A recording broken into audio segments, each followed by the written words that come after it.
Much better, Krill. So, with that said, if we look at the naval Q&A, which was when the naval Q&A was just as naval CBT was being rolled out, they talked about the idea that they want the CBT to run into next year, and they want to try and get as many nations in it as possible before it goes into OBT. So I don't think it's going to go into OBT before next year. I would be incredibly surprised. We have 3 nations now. The nations are fun to play, unless you're playing destroyers. And, or if you are playing destroyers against everybody else, then yeah, not so fun to play. There's still inherent issues with it, that I think at one point I'll do a video on. I've talked about them briefly over many videos. The problem that gunships are just inherently, really good. The PT boats don't really match up against them, and if they do, they trade 1 for 1, which is not good, from a gameplay sense, unless you do it by spawn points, but even then you have a few issues with it, but overall it does have a few gameplay issues with it. When they'll add helicopters, I mean, we don't know how far along in the development they are. All we've ever seen of helicopters from Gaijin is what they showed last year for April Fools. And that was when we had the Leopard 2A5, I think, and then we had the T, whatever it was, the T92 or the T72, or I can never remember what that machine was for the Soviets. So with that said, we have seen helicopters before. They were in an incredibly primitive state, and they handled absolutely horribly. And they didn't have to face radar-guided AA. And also they were only around for a few days, so nobody had figured them out. So I think it will be interesting when helicopters are added, but I don't think they'll have as much of an impact as people want them to. Our locations, with nighttime conditions, nothing is visible, but there are headlights on tanks and aircraft. It would be fun if they could be used. The headlights were installed on many tanks, including infrared lights, night vision devices, and this would create excellent and interesting gameplay at night with night vision devices, but this will greatly increase system requirements. We make an online game for a wide audience. Already in the past, system requirements have been changed not only once but multiple times, but not all players that have been long with us are upgrading their hardware regularly. Suddenly, an increase in system requirements to introduce new gameplay is not what they want us to do. It will be unfair to players. Unfortunately, without this, it is not possible to make locations with nighttime really. We thought about it seriously and how to implement it, because it is interesting and creates original gameplay. A lot of vehicles will receive new gameplay and will be played in a new way, but while it is not clear how to do it, it cannot be done. So there you go.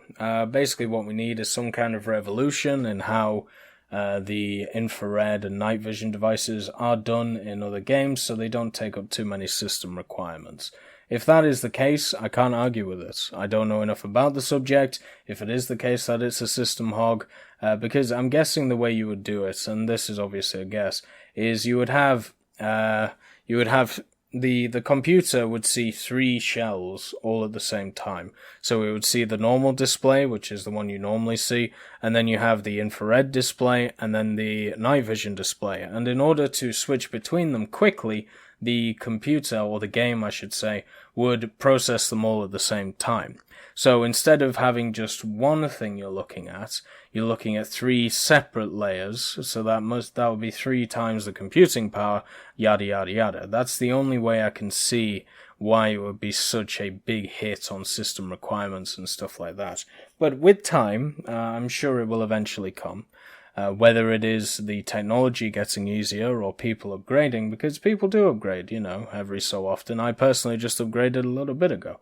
So with that said, I don't think they would change that much about actually how battles would take place, especially with night vision. I'm much more interested in the radar element when it comes to aircraft than stuff like infrared lights and night vision, because this would give inherent advantages for some vehicles over others depending on what the weather was like, which I really don't like. I really don't. Will it be done that we can sell more than one identical item, like stacks on the market? Nice suggestion, we will try to realize that. It was already in the plans. Well, there you go. So instead of selling 1 by 1 pieces of scrap for the IS-7, you'll be able to be like, sell 200, go. Goodbye. Now we have the fleet ones. Are you planning on doing additional work on, or perhaps even changing the current DM? I'm talking about sinking conditions, blowing up magazines, etc., and the crew in particular. Ships get destroyed because of the missing crew 90% of the time, but in real life they sunk, burnt, blew up, etc. There has never been an actual case of a ship staying afloat with all the crew members were dead. I mean, I've had a lot of ships just get ammo racked. In ships right now. Maybe he's talking about the really lower tier ones, but once you get into rank 2, there's quite a lot of ammo explosions. So, especially with the addition of the Soviet ships. Ships sink, burn, and blow up in the game. The crew just offers one of the means of neutralizing a ship. Usually, ships getting destroyed because of their dead crew members means that most of the ship compartments have taken too much damage, so it doesn't necessarily imply that all the crew members have been killed. It just means that the number of the crew members has dropped below the minimum required for the ship to sustain her combat readiness. Yeah, that's pretty much it. I mean, I don't know where this question is coming from. I have seen all of these. I understand that, I suppose, the majority of the time, you could say maybe, I would have to do more testing on it, that the crew gets knocked out, but that might be because crew skills are low right now on the majority of players, so crew survivability is incredibly low. Once those get up into the higher echelons, maybe we'll run into a situation where more ships sink and burn. But yeah, I don't know what to say to that one. It isn't in line with my experiences.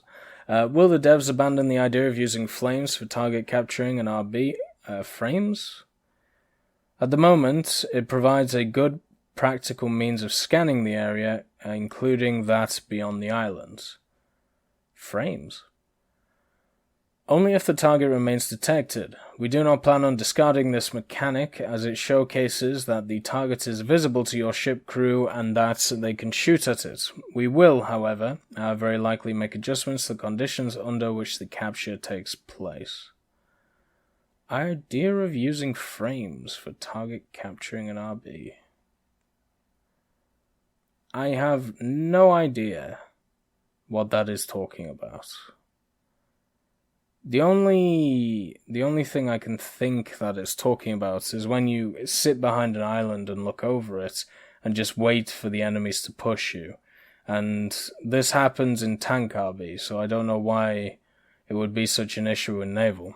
I don't know. I'm a little bit confused by that question, if I'm honest. Will you implement factual destruction of captain quarters, main turrets, auxiliary turrets, anti-air armaments, with the damage being irreversible during combat? There are no plans for this at the moment. Gaijin does not believe in irreparable damage, which I think is fair enough. You want to be able to get to a point where at least you're majority combat effective, instead of just being stuck in a place where you just aren't.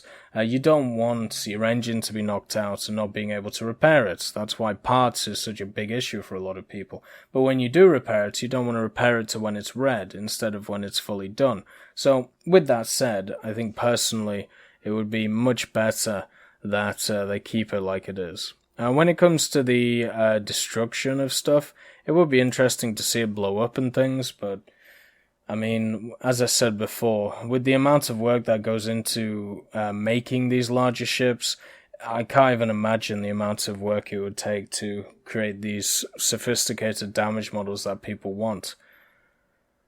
Will you add a feature where players will be able to customize their own armament groupings? For example, the first grouping will consist of the primary armament and auxiliary turrets being controlled by the player and the anti-air armaments by bots, while selecting the second grouping will enable all armaments, I hate that word, firing at the target for heavy barrage, etc. Currently, a boat with one 20mm gun and one 37mm gun cannot fire both at the same target, so players are forced to switch between their primary and anti-air armaments. This feels extremely ineffective and clumsy.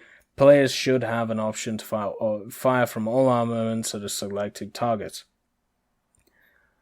We are not excluding the possibility, but it's not part of our current plans. The system will be rather complex and will require rigorous testing.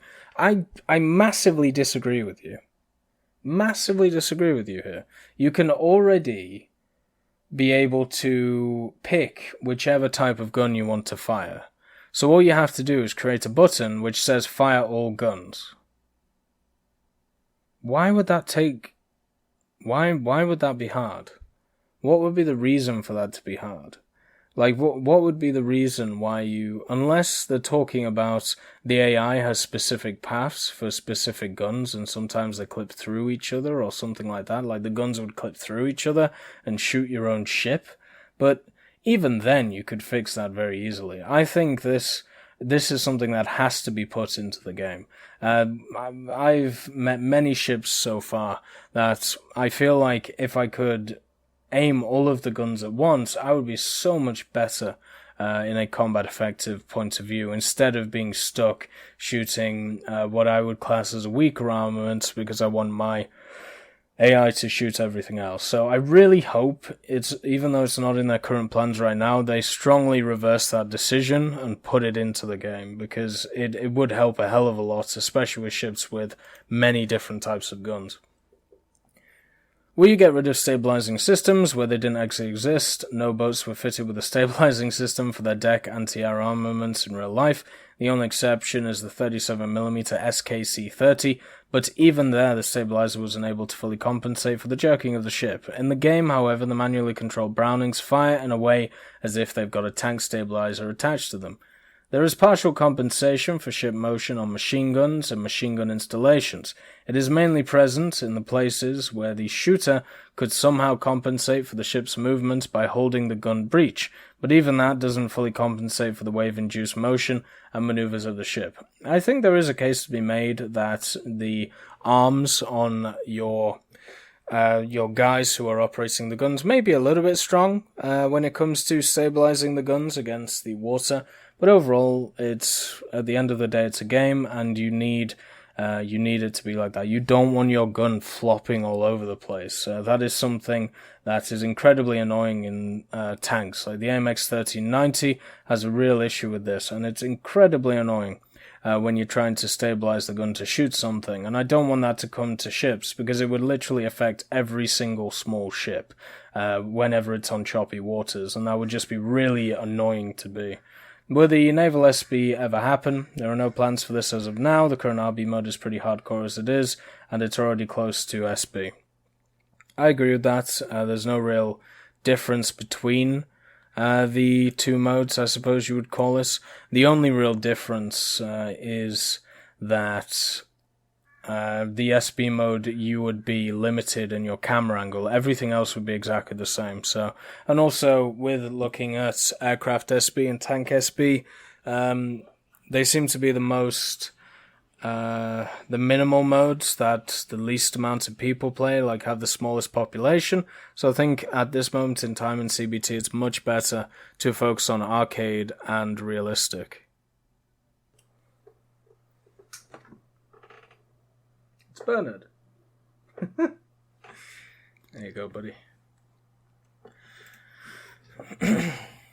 Alright, back we go. So, Bernard was sleeping behind me, so I thought, why not? And now he's tearing up my office carpet. What a wonderful cat. Bernard, thank you. So, right now, the Germans have the Albatros, which is fitted with anti-ship missiles, and the other nations might get something similar eventually. So I have a couple of questions about how will the mechanics for controlling anti-ship rockets work, and will there be a way to counter anti-ship rockets? This is an issue that I've thought about constantly with the modification of futurification, I suppose would be the word you use, of combat in War Thunder. I still remember the days when the ATGMs were added and there was no counter to them. Now, as of today, we have specific armor types which counter them. We have smoke, which counters them. And then we have bugs, which are also countering them right now. But back in the day when they were released, they were terrors on everything. The IT-1 I never wanted to see. The Rakuten Jagdpanzer, never ever wanted to see the Too Hot, ever. I still don't. But, at least nowadays, they're not as good as they used to be. But it took a very long time to get counters in there. I wonder if it's going to be the same for these ships. It's too early to talk about this. The Albatross only uses her artillery armament. As we've mentioned before, anti-ship missiles have a lot of limitation and specifics to them, making them difficult to merge with the current gameplay mechanics. However, we should decide to introduce them. We will definitely do so alongside a means to counter them. That's great to hear, because, as I said, with the other one, there wasn't one. There was not a counter for ATGMs at the time. The counter was try and find a hill, and hope that the guy isn't very good at shooting. But at least now, with this system, we will have at least some way of countering. And I have no idea how, maybe flares or something like that. Maybe that's the way to go forward with it. At the moment, I get the impression that instead of floatability and hydrodynamic mechanics being implemented, the ships just had their motion code based solely on the weather, without taking into account the surrounding waves. Will you work to fix this? Okay. The water in the game is coded using discrete Fourier transform based on Beaufort scale analysis, used by the World Meteorological Organization to evaluate the speed of wind and its effect on the waves in the open sea. This means that the geometry of the water grid can be easily defined by wind conditions ranging from zero wind when the water surface is perfectly level to the storm with water waves over 10 meters tall. In order to allow ship hulls of all shapes and sizes to exist and properly function on water, given any wave behavior in the game, static and hydrodynamic pressure is exerted on every point of the ships. These forces are not just defined by their size and vector, but by their water depth too. Each ship has their own inertness stats that depend on her mass and the smoothness of her hull contours. Even a parameter such as the draft is defined not by us adding a desired value in the required field, but rather just by the mass of the ship.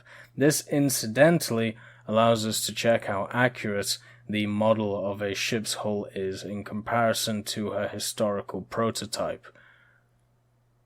I feel like that question was just Gaijin flexing their muscles, but it is nice to see them flex their muscles, basically saying how ships work. So that question, even though the question wasn't good, the answer actually gives us a really nice platform to understand how they get these ships' movement from. Do you plan on creating modes with asymmetric victory conditions, including those that use bots? I remember back in the day they did have ones which had cargo ships around the place. For example, one of the teams must defend a convoy from submarines or an island from enemy landing troops, while the other team must do the opposite and assist the bots in sinking the convoy or capturing the island. We're skeptical towards the use of asymmetric modes in random battles. Such modes, however, can be used in different kinds of events. We are also happy to hear player feedback regarding the repetitiveness of the current ship modes. We are working to make Naval more diverse than they are now. Well, that's good, because all the maps are exactly the same. And the reason for this is because you are sat on a 2D plane. At least with tanks, there is there is a little bit of maneuverability when you go up and down. The issue is the oceans don't do that. They stay pretty flat, especially in the areas that we've seen. So they've tried to compensate this by putting a bunch of islands in the way. The issue is every map just feels like a collection of islands that you're fighting around, and then when it comes to the larger ships, when you spawn away from each other, then it's just whoever can hit the first shot. So with all of this said, all of the maps feel the same. They all act the same, they all play the same, and that is the problem. I don't think it's just the game modes, I think it's the maps, but I don't know how you fix the maps, so maybe you do it through the game modes. They have always shied away from asymmetric victory conditions. This is something that could have been put into ground forces and air forces in a big way. Siege or defense, anything like that would have been cool to have, but unfortunately they prefer the idea of either PvP or just domination or conquest is basically the way to go. Which nations will get more ships boats by the end of the year? We don't reveal all the information just yet. All updates of this nature will be definitely posted on our website. We do, however, believe that at least one more nation will get its own fleet this year. Now, the one which was most developed before the CBT, like the pre-CBT, that was the UK. I hope Britannia comes. I hope I can sing Rule Britannia while playing some of the wonderful ships. If I can't, well, hopefully I'll have to learn Japanese or something like that, because I can't see France being the next major nation. I can't see Italy being the next one, so it's the UK or the Japanese. And if we follow the way that they did ground forces, it's going to be the UK. So I'm happy about that. Finally, I'll be able to fly the Union Jack. Do you plan on adding capsize as one of the game mechanics in the future, or is implementing this mechanic not a priority for the time being? At the moment, there are instances when a ship/boat that almost has her side floating on the water can return to her original position by using her pumps, assuming the crew makes it in time. Capsize is already present in the game. Ships/boats get tipped over when a certain roll angle is reached. Yeah, I've been in situations where I have been losing water and then I just roll over and capsize and die. So yes, that mechanic does exist and it is annoying. But I understand why it's there. It's very realistic. It shouldn't be taken out of the game. There are no binoculars in the fleet right now, unless you count the sights of use for targeting. However, scanning the area through sights is impossible without rotating the turrets. Will you be able to bring back the binoculars that will allow players to just scan the area? As a separate feature, unlikely. It is possible to add a command that will block turret rotation when monitoring the area, though. Why is that? Well, first of all, we have a command. I don't know if this is in reference to consoles, but on PC you can just hit your camera button and have a look around, so you don't have to move your turrets. But why remove binoculars? Why not have binoculars similar to how you have it in tanks, where it's slightly above the vehicle, you can see all around you? I mean, it's not giving you a massive advantage, and it just means you can move or see further. You should just be able to copy the idea across. Just make the binoculars center mass for the ship, make sure that nothing is in the way of it, in the form of a tower or something like that, and Bob's your uncle, done. It would be nice if they added in binoculars. Maybe the issue is where you put the binoculars on the ship. That might be the problem. But yeah, overall, the majority of this is positive. Unfortunately, it's a lot of words and not a lot of actual things. I think we're going to have to see the actual things in Gamescom, which starts on the 21st. I don't know when the War Thunder coverage starts, but we're going to be live streaming it when it does. But with that said, the Q&A is good. It gives us some ideas for the future. Some of it is repeated. We already knew about the helicopters and the supersonic stuff. The difference here is, though, before they said they were having issues with supersonic jets. This time they're just saying they're testing it. So maybe they've got past those issues. And also with ships, there's a lot of things here that either I see it as flexing muscles or just not important. But overall, it's nice to have another Q&A. Thank you to the guys for doing it, and I hope you all have a wonderful day. I'll see you next time.